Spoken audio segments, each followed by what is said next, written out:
ಹೆಬ್ರಿ ಪತ್ರಿಕೆ 13ನೇ ಅಧ್ಯಾಯ 7ನೇ ವಚನ ಇವತ್ತು ನಾವು ಧ್ಯಾನ ಮಾಡೋಣ. ನಿಮಗೆ ದೇವರ ವಾಕ್ಯವನ್ನು ತಿಳಿಸಿದ ನಿಮ್ಮ ಸಭಾ ನಾಯಕರನ್ನು ಜ್ಞಾಪಕ ಮಾಡಿಕೊಳ್ಳಿರಿ. ಅವರು ಯಾವ ರೀತಿಯಿಂದ ನಡೆದುಕೊಂಡು ಪ್ರಾಣ ಬಿಟ್ಟರೆಂಬುದನ್ನು ಆಲೋಚಿಸಿರಿ.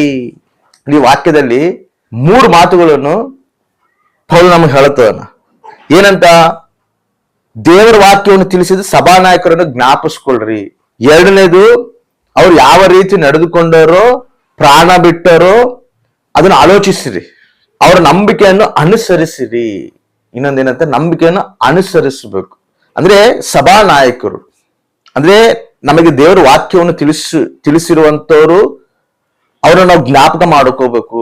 ಅದು ಯಾರೇ ಆಗಿರ್ಲಿ, ಒಂದು ಪಾಸ್ಟರ್ ಆಗಿರ್ಲಿ, ತಂದೆ ತಾಯಿ ಆಗಿರ್ಲಿ, ಫ್ರೆಂಡ್ಸೇ ಆಗಿರ್ಲಿ, ಸಂಬಂಧಿಕರೇ ಆಗಿರ್ಲಿ, ನಮಗೆ ಯಾರು ವಾಕ್ಯವನ್ನು ತಿಳಿಸಿ ಸತ್ಯ ವಾಕ್ಯ ಕಡೆ ನಮ್ಮನ್ನು ನಡೆಸ್ತಿರ್ತಾರೋ ಅವ್ರನ್ನ ನಾವು ಜ್ಞಾಪಕ ಮಾಡ್ಕೋಬೇಕು. ನಾವು ಏನೇನೋ ಜ್ಞಾಪಕ ಮಾಡ್ಕೊಂತೀವಿ, ಲೋಕನ ಜ್ಞಾಪಕ ಮಾಡ್ಕೊಂತೀವಿ. ನಾವು ಹಂಗಿರ್ಬೇಕು, ಹಿಂಗಿರ್ಬೇಕು, ಅದು ಮಾಡ್ಬೇಕು, ಇದು ಮಾಡ್ಬೇಕು, ಏನೇನೋ ಜ್ಞಾಪಕದಲ್ಲಿ ನಮಗೆ ಬರ್ತಿರ್ತಾವ. ಇವೆಲ್ಲ ನೀವು ಜ್ಞಾಪಕ ಮಾಡ್ಕೊಳೋದಲ್ಲ, ನಿಮಗೆ ದೇವರ ವಾಕ್ಯವನ್ನು ತಿಳಿಸಿರ್ತಾರಲ್ಲ ಅವ್ರನ್ನ ನೀವು ಜ್ಞಾಪಕ ಮಾಡ್ಕೋರಿ. ನೀತಿವಂತರನ್ನ ಜ್ಞಾಪಕ ಮಾಡ್ಕೊಳೋದು ಒಳ್ಳೇದಂತ ಹೇಳಿ ದೇವರ ವಾಕ್ಯ ಹೇಳುತ್ತದೆ. ಅವ್ರನ್ನ ಜ್ಞಾಪಕ ಮಾಡ್ಕೋಬೇಕು. ಅವ್ರು ಯಾವ ರೀತಿ ನಡೆದುಕೊಂಡು ಪ್ರಾಣ ಬಿಟ್ಟರು ಎಂಬುದು ಆಲೋಚಿಸಿರಿ. ಹೆಂಗ ನಡ್ಕೊಂಡಾರ, ಹೆಂಗ ಪರಿಶುದ್ಧವಾಗಿ ಜೀವಿಸಿದಾರ, ಹೆಂಗ ದೇವರಿಗೆ ಸಾಕ್ಷಿಯಾಗಿ ಜೀವಿಸಿದಾರ, ಅದನ್ನ ನಾವು ಆಲೋಚಿಸಬೇಕು.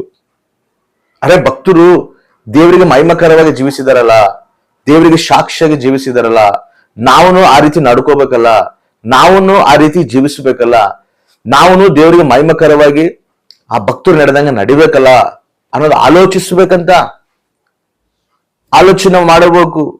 ನಮ್ಮ ಜೀವಿತ ಹೆಂಗೈತೆ, ನಾವ್ ಹೆಂಗ ನಡೀತಾ ಇದೀವಿ, ಆ ಭಕ್ತರು ದೇವಸ್ಥಾನ ಹೆಂಗ ನಡೆದು ತನ್ನ ಪ್ರಾಣವನ್ನು ಕೊಟ್ಟಾರಲ್ಲ, ಆ ರೀತಿ ನಮ್ಮ ಜೀವಿತನ ಐತಾ? ಆ ರೀತಿ ನಾವು ನಡೀತಿದೀವಾ? ಇಲ್ಲ ದೇವರಿಗೆ ವಿರುದ್ಧವಾಗಿ, ವಾಕ್ಯಕ್ಕೆ ವಿರುದ್ಧವಾಗಿ ನಾವು ನಡೀತಿದೀವಾ? ನಮ್ಮ ಜೀವಿತ ಹೆಂಗೈತೆ, ಅವ್ರು ಹೆಂಗ್ ನಡ್ಕೊಂಡಾರ, ನಾವ್ ಹೆಂಗ್ ನಡ್ಕೊಂತಿದೀವಿ? ಅದು ಆಲೋಚಿಸಿರಿ. ನೀವು ಆಲೋಚಿಸ್ಬೇಕಂತ ಹೇಳ್ತಿದ್ದಾನ.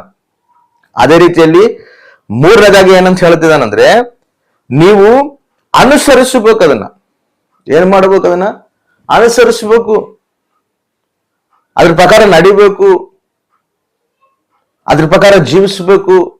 ತಿಮೋತಿ ಪತ್ರಿಕೆಯಲ್ಲಿ ಪೌಲು ಬರಿತಿರುವಾಗ ಒಂದು ಮಾತು ಹೇಳ್ತಾನ, ತಿಮೋತಿ, ನಿನ್ನಲ್ಲಿರುವಂತ ವಿಶ್ವಾಸ ನಿನ್ನ ತಾಯಿ, ನಿನ್ನ ಅಜ್ಜಿನಲ್ಲಿ ಕೂಡ ನಾನು ನೋಡಿನಿ ಅಂತ ಜ್ಞಾಪಕ ಮಾಡ್ಕೊಂತದಾನ ಪೌಲು. ಅವ್ರು ಜ್ಞಾಪಿಸ್ಕೊಂತದಾನ, ಆ ವಿಶ್ವಾಸ ಅವ್ರನ್ನ ನಾನು ನೋಡಿನಿ, ಅದೇ ವಿಶ್ವಾಸ ನಾನು ನಿನ್ನಲ್ಲಿ ನೋಡ್ತಿದ್ದೀನಿ. ಅವ್ರು ಜ್ಞಾಪಿಸ್ಕೊಂತದಾನ. ನಾವು ಅವ್ರನ್ನ ನೋಡಿ ನಡಿಬೇಕು. ಮೋಶೆ ದೇವ್ರಿಗೆ ಇಷ್ಟಾನುಸಾರವಾಗಿ ಜೀವಿಸಿ ಇಸ್ರಾಯೇಲ್ ಪ್ರಜೆಗಳಿಗೆ ಒಂದು ಮಾದರಿ ಆಗದಾನ. ಯೇಸು ಸ್ವಾಮಿ ಒಂದು ಮಾದರಿ ಆಗದಾನ. ಅಪೊಸ್ತಲರು ಒಂದು ಮಾದರಿ ಆಗದಾರ. ಇವನ್ನೆಲ್ಲರೂ ನಾವು ಜ್ಞಾಪಿಸ್ಕೋಬೇಕು. ಆ ಮಾದರಿ ನಾವು ಅನುಸರಿಸಿ ನಡಿಬೇಕು. ನಾವುಗಳ ಬರುವಂತ ತರಗಳಿಗೆ, ಜನರೇಷನ್ಗೆ ನಾವ್ ಹೆಂಗ್ ಜೀವಿಸ್ತಿದೀವಿ, ನಾವೊಂದು ಮಾದರಿ ಆಗದೀವ, ಇನ್ನೊಂದು ತರಕ್ಕೆ ನಾವು ಮಾದರಿಕರವಾಗಿದೀವ. ನಮಗೆ ಹೆಂಗ ಮಾದರಿ ಆಗಿ ಅಪೊಸ್ತಲರಾಗ್ಲಿ, ಕ್ರಿಸ್ತನಾಗ್ಲಿ, ಮೋಶೆ ಆಗ್ಲಿ, ಇವರೆಲ್ಲರೂ ಹೆಂಗ ನಮಗೆ ಒಂದು ಮಾದರಿ ಆಗಿದಾರೋ, ನಾವು ಬರೋ ಜನರೇಷನ್ಗೆ ಆ ರೀತಿ ಮಾದರಿ ಆಗಿರಬೇಕು. ಆ ರೀತಿ ಜೀವಿತ ನಾವು ಜೀವಿಸುವಂತರಾಗಿರ್ಬೇಕು.